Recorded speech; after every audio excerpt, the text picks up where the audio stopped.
Merhaba arkadaşlar, Oletikos. Bir tarafında Pasifik Okyanusu'nun, diğer tarafında Karayip Denizi'nin yer aldığı, birçok yerli kabilenin yaşadığı Amazon ormanlarına ve muhteşem bir doğaya sahip, Ant Dağları ile çevrili, Avrupa, Afrika ve yerli köklerin karışımıyla Kolombiya hakkındaki videomuza devam etmeden önce kanalımıza abone olmayı unutmayın. Kolombiya, Latin Amerika'nın güneyinde yer alan bir ülke.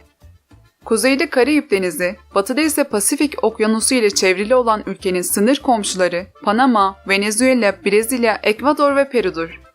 Orta ve Güney Amerika arasında bir bağlantı noktası olması dolayısıyla stratejik bir konuma sahiptir. 1.141.748 km² yüz ölçüme sahip dünyanın 24. en büyük ülkesidir. Kolombiya, Ant, Karayipler, Pasifik, Amazon, Orinoco ve Adalar bölgesi olmak üzere 6 coğrafi bölgeden oluşur. İdari olarak da 34 departmana ayrılan ülke 1128 ilçeye sahiptir. Ülke Amazon yağmur ormanlarının %10'unu içerir ve yağmur ormanları tüm ülkenin yaklaşık 1/3'ini kaplar. Kolombiya adını Amerika'nın kaşifi Kristof Kolomb'dan almıştır. Anlamı Kolomb'un ülkesidir. Ancak Kristof Kolomb ülke topraklarına hiç ayak basmamıştır. Üniter bir devlet olan ülke, anayasal cumhuriyetle yönetilir. Kolombiya, İnka İmparatorluğu, Muisca, Tairona, Sinu gibi yerli kabilelere ev sahipliği yapıyordu. 16. yüzyılda İspanyolların ayak bastığı Kolombiya toprakları, sömürge altına alınarak uzun yıllar İspanyollar tarafından yönetilmişti. İspanya'nın Fransızlar tarafından işgal edilmesiyle Amerika sömürgeleri bağımsızlık mücadelesi başlatarak bağımsızlıklarını ilan ettiler. Ve 1821 yılında Büyük Kolombiya adıyla bugünkü Kolombiya, Ekvador, Panama ve Venezuela topraklarını kapsayan bir federasyon kuruldu. 1829 yılında Venezuela, 1830 yılında ise Ekvador Federasyonu'ndan ayrıldı. 1886'da da Kolombiya Cumhuriyeti ilan edildi. 1903 yılında ülke topraklarına dahil olan Panama, Kolombiya'dan ayrılarak bağımsız bir devlet oldu. Kolombiya'da 1948'de Liberal Parti liderinin bir suikast sonucu öldürülmesiyle Liberal Parti ve Muhafazakar Parti yanları arasında bir iç savaş patlak verdi. La Violencia yani şiddet dönemi olarak adlandırılan bu iç savaş döneminde silahlanan Komünist Parti ve sol örgütler güç kazanmaya başladı. Hükümet ve grup arasındaki çatışmalar sonucu bir grup Komünist Parti mensubu gerilla örgütü olan FARC'ı yani Kolombiya Devrimci Silahlı Güçlerini oluşturdu. FARC örgütü 10 yıllar boyunca büyüyerek faaliyetlerini sürdürdü. 52 yıl süren çatışmalar sonucu yaklaşık 220.000 kişi yaşamını yitirdi. 6 milyondan fazla kişi evlerinden ayrılmak zorunda kaldı. Bu yarım asırlık şiddetin bitmesi amacıyla başlayan ateşkes için ilk görüşmeler Venezuela-Kolombiya sınırında yapıldı. Temmuz 2016'da hükümet ve FARC arasında yapılan çift taraflı ateşkesle şiddet hemen hemen tamamen sona erdi. Birleşik Milletler'in FARC'ın bıraktığı silahlarla Amerika Birleşik Devletleri'nin New York kentindeki Birleşmiş Milletler Genel Merkezi'ne, Küba'nın başkenti Havana'da ve Kolombiya'nın bir kentinde heykeller yaptıracağı belirtiliyor. Kolombiya'nın başkenti ve en kalabalık şehri 8 milyon nüfusuyla Bogota'dır. Ülkenin nüfusu yaklaşık 51 milyon kişidir. Amerika Birleşik Devletleri, Brezilya ve Meksika'dan sonra Amerika'nın 4. en kalabalık ülkesidir. Ülke nüfusunun 2050 yılında 56 milyonla zirve yapacağı ve sonrasında azalarak 2099'da 45 milyon olacağı belirtilmekte. Kolombiya nüfusunun %86'sını beyazlar ve melezler, %10,6'sını siyahlar, %3,4'ünü Kızılderililer ve %0,01'ini Romanlar oluşturur.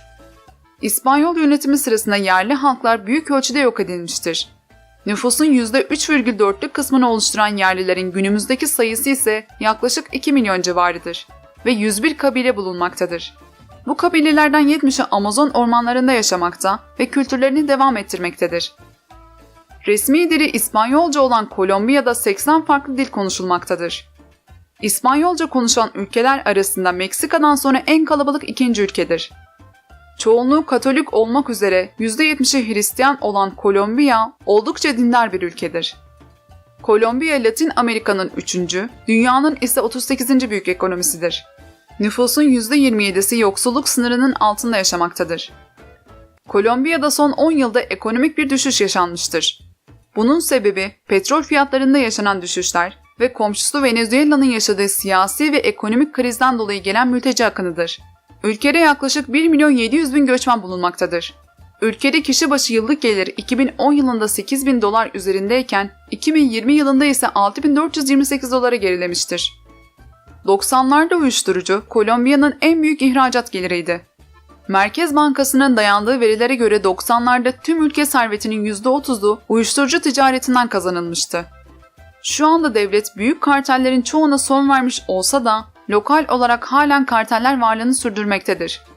Ve bu karteller halen dünyada uyuşturucu ihracatına devam etmekte. Ekonomik sorunların başlamasıyla da uyuşturucu üretimi hızla artmaya devam etmektedir. Kolombiya'da sadece 2020 yılında 1228 ton uyuşturucu üretildiği düşünülmektedir. Değeri ise yaklaşık $8 milyar. Petrol ve petrol ürünleri %35 ile ülkenin en büyük resmi ihracat kalemidir. Kolombiya insanları sıcakkanlı, mutlu ve rahattır. İnsan merkezci bir toplumdur. Ülkelerini çok severler ve Kolombiya'da olmaktan gurur duyduklarını ifade ederler. Kolombiyalılar ailelerine çok düşkündür. Çoğu hafta sonları genelde ailelere ayrılır. Eğlenmeyi ve dans etmeyi çok severler. Kıpır kıpır bir Latin dansı olan salsa ülkede çok meşhurdur. Eğlenmeye düşkün olan Kolombiya, Rio'dan sonra dünyanın ikinci büyük karnavalı olan Barranquilla Karnavalı'na ev sahipliği yapar. Karnaval Mart ayında gerçekleşir. Kolombiyalılar 80 ve 90'lardaki olaylardan dolayı ülkenin tehlikeli olması ve gidilmemesi gereken ülkeler listesinde olması nedeniyle turist yoğunluğuyla 2000'li yıllarda tanışmıştır. Geçmişteki kötü olaylar çoğunlukla geride kalmıştır ve şu an ülke büyük ölçüde güvenlidir.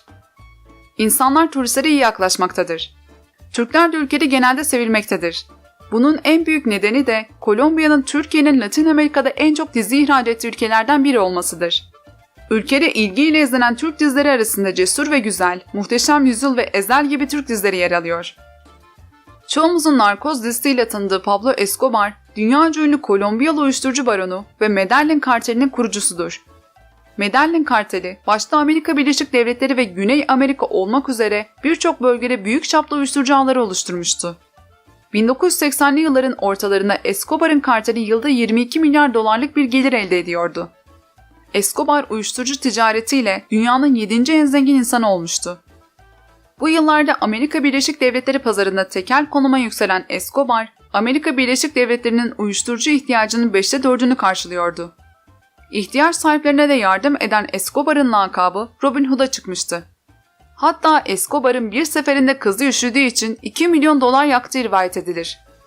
Uyuşturucu kaçakçılığının yanı sıra Kolombiya hükümetiyle de çatışan Escobar, güvenlik birimlerine, kamu çalışanlarına ve sivillere karşı bombalı ve silahlı eylemler gerçekleştirmiştir. 1989'da bir muhbirin Escobar aleyhine sahip olduğu kanıtlar yüzünden Pablo Escobar'ın adamlarının bomba yerleştirip havada patlattığı uçak da bu saldırılardan biridir. Saldırı 100 civarı kişinin ölümüyle sonuçlanmıştır. Escobar en az 4000 kişinin ölümünden sorumlu tutulmakta. 2 Aralık 1993 tarihinde güvenlik güçleri tarafından öldürüldüğü öne sürülen Escobar'ın cenazesine 25.000 kişi katılmıştır. Pablo Escobar'ın olduğu 2018'de verdiği röportajda babasının filmlerde anlatılan Escobar'dan daha kötü biri olduğunu söylemiştir.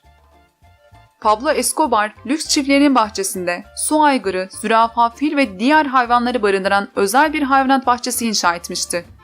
Ölümünden sonra su aygırları dışındaki hayvanlar ülke çapındaki hayvanat bahçelerine dağıtıldı. Yıllar önce Escobar'ın özel hayvanat bahçesi için ithal edilen bir erkek ve 3 dişten oluşan su aygırları çoğaldı ve bugün Kolombiya ekolojisini tehdit ediyor. Afrika'dan sonra en büyük su aygırı olan sürünün kısırlaştırılması ya da itlaf edilmesi planlanıyor. Bilimsel araştırmalar sonucu tıbbi yararı olduğu söylenen Hint keneviri, Kolombiya'da sağlık amacıyla ve kişi başı 19 saksı yetiştirmek koşuluyla serbesttir. Kenevir tıbbi olarak Crohn hastalığı, hastalık nöbetleri, AIDS virüsü ve mide bulantısı gibi rahatsızlıklar için kullanılıyor. Kolombiya zümrüt ihracatında bir numaradır. Dünyadaki zümrütlerin %70'i Kolombiya'dan geliyor. Kolombiya zümrütü parlak ve yoğun yeşil tonu nedeniyle değerli taş dünyasında oldukça saygındır. Kolombiya dünyanın en kaliteli ve lezzetli kahvelerinin yetiştirildiği yerlerin başında geliyor. Brezilya ve Vietnam'dan sonra kahve üretiminde dünyada 3. sırada yer almakta. Kolombiya çiçek ihracatında da 2. sırada yer alıyor. Yalnızca Amerika Birleşik Devletleri Kolombiya'dan her yıl 4 milyar gül sipariş etmekte. Ayrıca Kolombiya 4000'den fazla orkide türüne ev sahipliği yapıyor. Ant Dağları eteğindeki Kokora Vadisi dünyanın en yüksek palmiye ağaçlarına sahiptir. Yemyeşil dağların arasında rüzgara meydan okuyan palmiye ağaçlarının yüksekliği 60 metreye kadar varıyor. Kolombiya dünyada biyolojik çeşitlilik sırasında Brezilya'dan sonra 2. sırada yer almaktadır. Kuş çeşitliliğinde ise dünyada 1. sırada yer alır. Kolombiya, doğal bir göl olan rengarenk renklerden oluşan Cano Cristales nehrine sahiptir. Her yıl gökkuşağı renklerine boyanan nehir bazen pembe, yeşil, sarı, bazen de mavi renklerde akıyor. Yerel bir efsaneye göre Cano Cristales, 5 renkli nehir anlamına gelmekte. Nehrin sürekli değişen renkleri doğaüstü kuvvetleri yorumlansa da eşsiz bir biyolojik olgunun sonucu. Nehri kaplayan, endemik bitki olan bir yosun türü, güneş ışığının etkisiyle nehrin üstüne yansıyarak mor, pembe, sarı ve yeşil gibi renklere dönüşüyor. Bilim insanları Kolombiya'daki Amazon ormanlarında 12.600 yıl önce yapıldığı tahmin edilen geniş bir kaya takımı ortaya çıkardı. Bilim insanları binlerce sembolün yer aldığı kayalıkların, bölgede buzul çağının dev hayvanlarıyla birlikte yaşayan insanlara dair önemli ipuçları barındırdığını açıkladı. Yaşamış en büyük edebiyatçılardan biri de Kolombiyalıdır. Gabo lakaplı Gabriel Garcia Marquez, gazetecilik ile başladığı kariyerine yüzlerce ödülün yanı sıra alınabilecek en büyük ödüllerden biri olan Nobel Edebiyat Ödülünü de sığdırmıştır. 1927 yılında Kolombiya'da doğan yazar, 2014 yılında Meksika'da vefat etmiştir. Ayrıca Kolombiya dünyaca ünlü müzisyenlere de sahiptir.